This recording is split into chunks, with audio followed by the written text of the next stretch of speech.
Hey everyone, I'm Joshua Allen. I'm sitting there with Steve Fowler, the current city mayor of Helen. How you doing, Steve? Doing good, thank you. Doing well. Yep. Big shout out to Honey on the Hill for letting us use this location. Long is the new owner of it, and he let us use it. He's a great guy. Come check out Honey on the Hill when you get a chance. Steve, I want to thank you a lot for sitting down with us and doing an interview.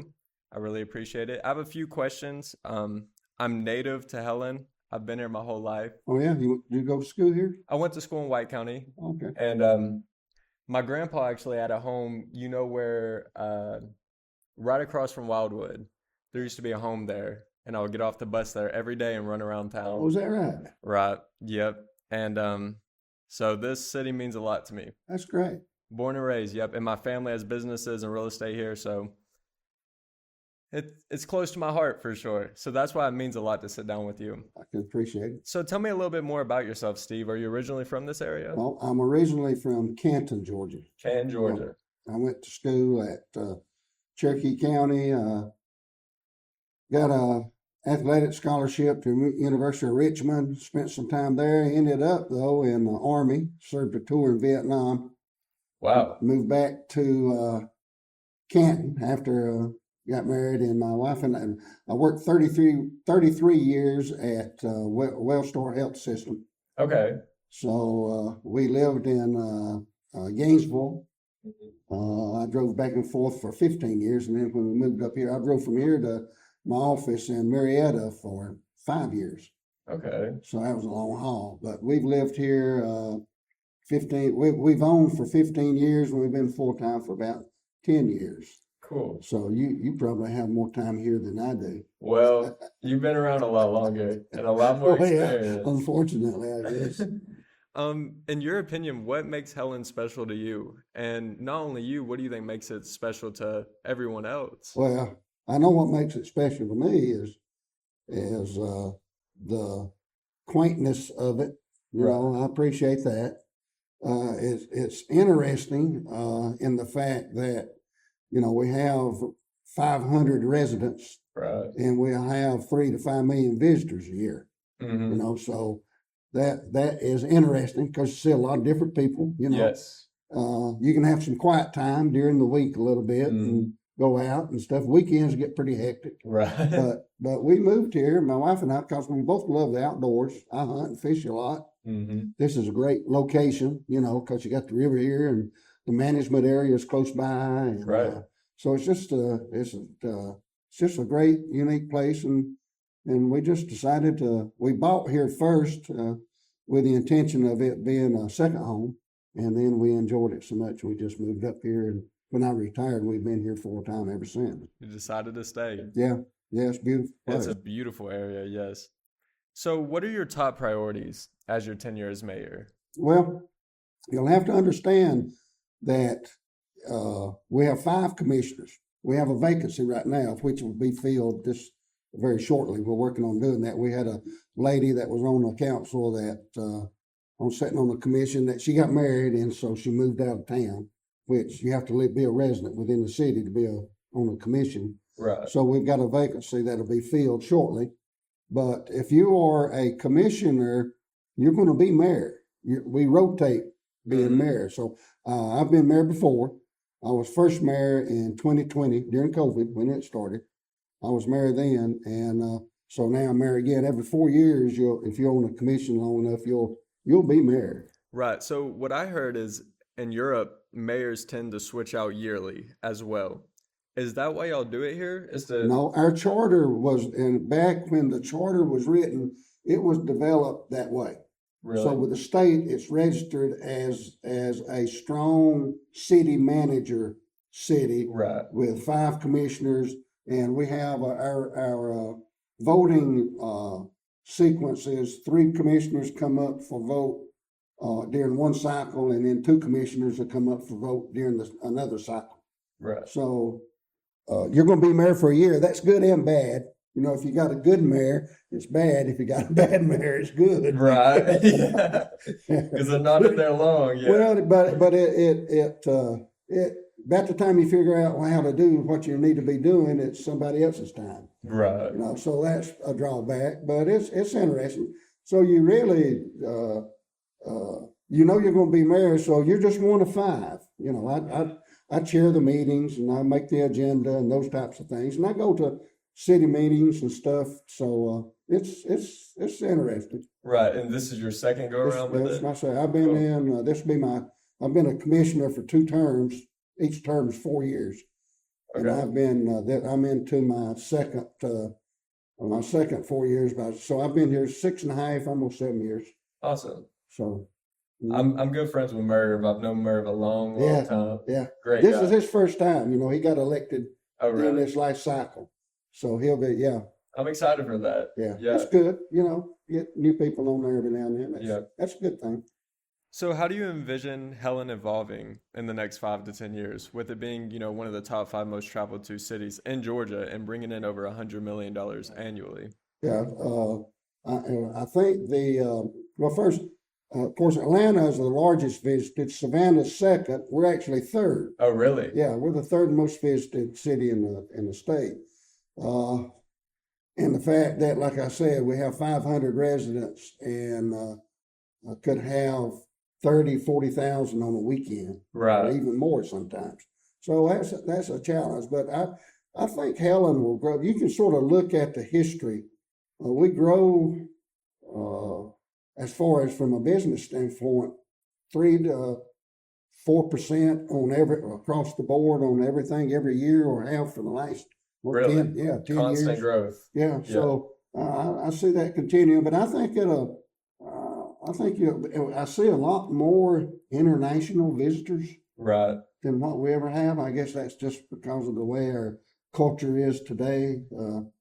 I really don't know for sure, but I agree. I see a lot of oh international. yeah, you see a bunch of them, and that's good. You know, it's good to see. Oh, yeah. Uh, So, with that being said, as long as what you just said, what would you say to investors wanting to come to Helen and actually invest into it and build something here? well, history has shown, and like I said, each year, our business, as far as sales tax, liquor tax, hotel motel tax, all of our taxes, which is an indication of growth. Right. I'm not saying that so to tout the money we receive. I'm saying that it's a good indicator as far as what the growth is, and that has grown. Now in 2020, it just went up by leaps and bounds. Right. You know, that was I was mayor that year, so I can recall it very well. It was a astronomical increase.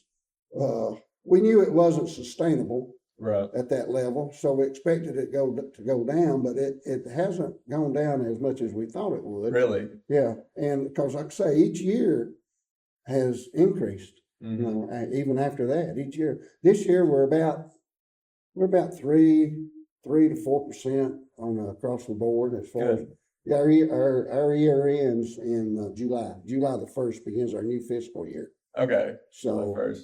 so it's business is there's a lot of good business here. You know, a lot of good opportunities. Right. How do you also, continue to attract businesses with keeping a unique character to the buildings, to the landscape? Well, that's hard. Right. You know. With franchises as well, Oh yeah, well, and we've got a strong. Okay, we have a good team through Chamber of Commerce, the PDRB, which is a Plan Design Review Board. Okay. They review Plan. all the plans and go through that process. We got a Downtown Development Authority that works with us, and through the commission, our zoning ordinances are such that and that's what the PDRB monitors. Any type of new business that comes in or any renovations, they review all the plans, and we have sort of an exterior finish schedule that overrides everything, and so it helps us manage that process because it's Right. hard. You know, Yeah, I'm sure it is. with as much business as going on and with many people, and yeah, it's a difficult thing to control. I think it's awesome though. I mean, I love the unique character of it, and I think that's what makes us special compared to. That's what you got to be conscious of.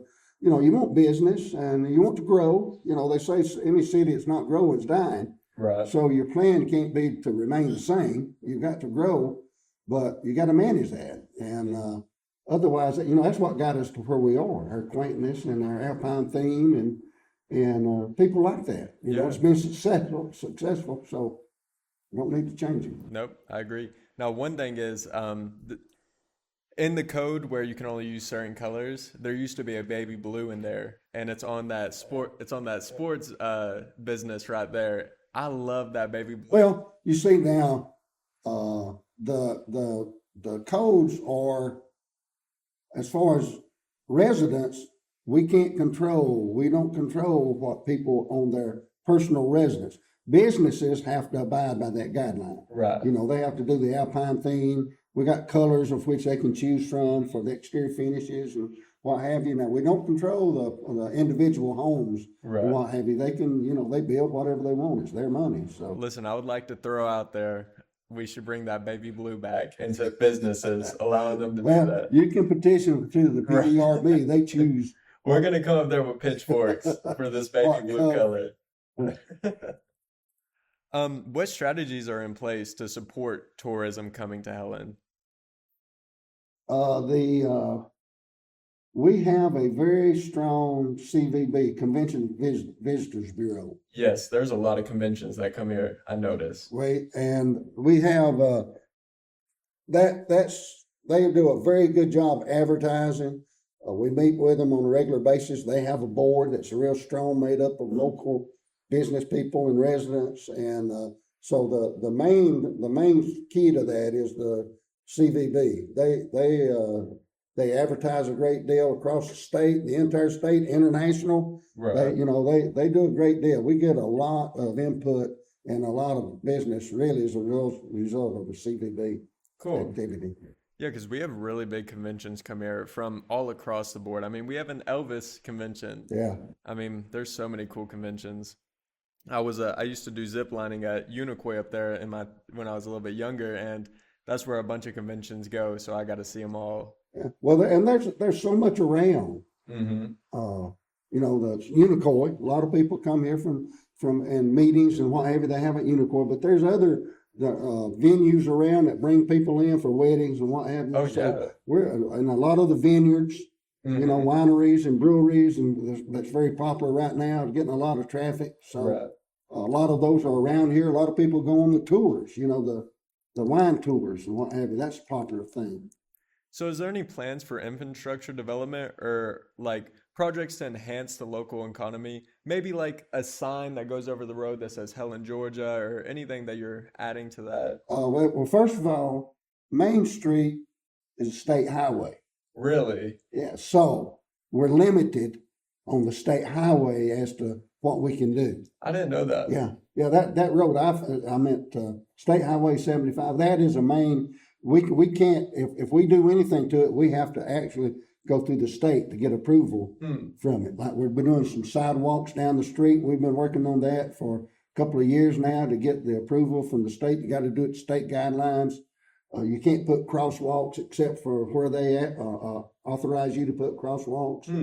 You can't put signage on it unless they approve the signage. It's their highway. Yeah. So the Main Street is difficult to do, especially if you want to do anything quickly. Exactly. It can be difficult, but it's doing that is a hard thing to do. How would you like to see Helen grow? What new businesses and activities would you like to see here in the city? Of course, I want all the businesses to be successful, Mm-hmm. And I think the one way that we can help that is to ensure that we have the resources for them to be successful. They're going to have the business. Mm-hmm. If there's 5 million people a year walking across your front door, if you've got a good business and do a good job, if you got markets, you're going to have the ability to generate some revenue. I agree. What we have is to ensure infrastructure is one of our largest challenges, parking. Yeah. But infrastructure, to be sure that we got the water and sewer that can handle all the growth, Right. All of our water comes from wells. We don't take out any water out of the river, nor do we put any sewage discharge back into the river. All that is on. We have a different setup for that. So we have a series of wells. We're constantly having to do research as to where we can put additional wells in and make sure we got the necessary water. We have a supplemental connection to the county that if like a disaster of a fire or something where the water consumption is so great that we're also connected to the county water. So it can be supplemented. Of course, we pay more for the county water than what we do our water. Right. So we want to be as self-sufficient as we can. So infrastructure is a big deal. So if you're going to grow, you got to grow from the ground up. The city will grow. Well, we got like a little over 2 square miles of the area for the city, and most all of that is developed. There's not a lot within the city for somebody to come in and do some things. There's a few little areas that can be so. And I'm sure over time that will, it will. If we are able to support them with infrastructure. Traffic is a problem. I think it'll always be a problem just because you got one way in and one way out. Right. So it backs way up during the summertime, especially. So it's always a challenge. Parking is always a challenge. We're working on that, and we're looking at some possible deck or two to certain locations. So it's expensive, but we need to be able to facilitate that. Right. Yeah, that's one of the community questions. Is there any new roadways that are going to be added, maybe to ease traffic? Well, we can't. We've looked at that, and we have Smith Gall Woods on one side of us, and then we got State Unicoi on the other side of us. So you're trapped. So we don't have, there's no private land that we can try to develop, or we have to work with that. So it's a challenge. That is a challenge. What are some of the biggest challenges, other than, the roadway we just speak on? What are some of the other biggest challenges that Helen's facing?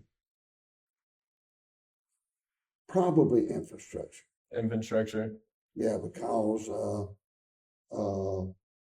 water and sewer is a huge issue for us to expand. Right. So we've got we got a $6 million bond right now that we're working on, and all of that is infrastructure. Really? We also have a lot of our SPLOST money we dedicate to that, making improvements and so I would say infrastructure is way up there. That's something and it's not going to ever be resolved. It's going to be an ongoing process because the more people, the more growth, and so it's a challenge in managing the growth of the town and keeping it quaint at the same time. At the same time, and that's where the PDRB and the chamber and the Downtown Development Authority working with us, plus our strong local ordinances that helps us steer that in the direction we want it to go. Right. And like I say, we have our residents. The numbers have increased a little bit, not a great deal. We have about 500 registered voters. I know how many registered voters because I have to go looking for them every now and then. Yeah. So, but to have 500 registered voters and yet have 5 million people, annually, that's and keep everything, and it's a challenge. I'm sure it is. Police department as well. We have 18 policemen or something. So you wouldn't think that for a city that has 500 people, why you would need 18 policemen. You could have one for every few houses. Well, I saw that y'all just put up some new bathrooms, if I'm correct, right next to the park. That's a good ad. Yeah, well, that was always a challenge for us. We put two. Really, we did the one off of Unicoi Park. The big one. Yeah. So we've added that one. We added this one. We expanded the one down at River Park. Yeah. We expanded that one. So, like I say, to manage all these people that come into town, you have to. And the city doesn't have so much space, so we had to purchase that corner up there where that bathroom is, right? With a local individual that is good to work with. So, well, cool. That was a good ad. So I was talking to someone in the community and they wanted to bring up something like, you know how we have an Oktoberfest, maybe a Winterfest, doing some type of festival during the slow months, during the winter months. I Well, mean, you would be surprised, but about the only slow month we have is probably the from about the middle of January to the middle of February. yep, You know, it used to be we had off season. right. We don't have an off season much anymore. That's what I'm noticing. I mean, we just had the Country Music Fest. Now we have the car show going on behind us. Yeah, I mean, we have a lot of activity. Plus, the Christmas, you know, Christmas up here lasts for several months. yeah, It's just like Oktoberfest lasts for a couple of months. So, but the Christmas lights, we get a lot of visitors that come up for the Christmas lights and yes, we do. the dedication, and so we expand that every year. We're expanding it in again this year. We're trying to put concentrate a little more on the north end of town to spruce that up during the Christmas season. It doesn't slow. And actually, the businesses tell me they're, you know, although they want the business, that a little slow every now and then is not so bad. Right. You know, because it's hard to keep people. Yes, it is. You know, your work staff is a hard thing to manage up here because they have to travel here. First of all, you can't live. It's hard for a worker to have affordable housing in a tourist town. Yes. You know, because the land is so valuable that people want to build something to rent it. Right. You know, Let alone rent it, it's going to be an Airbnb. Right. So it's hard so they have to travel. So that's all of that. It adds to some of the challenges you have to deal with. Right. Anything you would like to ask me before we end this? No, I enjoyed talking with Yes, you. sir. And it's good to see, for me, younger generations that are interested in getting involved in community. I would encourage people to come to the commission meetings. You know, you Yeah. learn a great deal about what's going on, and anytime you can do that, I think that's a good. It's enjoyable to learn how your government works, and I would love to do that. oh, yeah, it's very interesting. Well, So what days do y'all we do have that? them the third Tuesday of every month, At what time? 10 o'clock. 10 a.m.? Mm-hmm. Okay. Mm-hmm. Third Tuesday, 10 a.m. Yeah. Noted. Steve, thank you very much for taking time out of your day to come do this. This was an amazing interview. I've really enjoyed talking to you. Okay, not a problem. You had a lot to offer. Once again, I appreciate you for Thank this. you. Thank you, sir.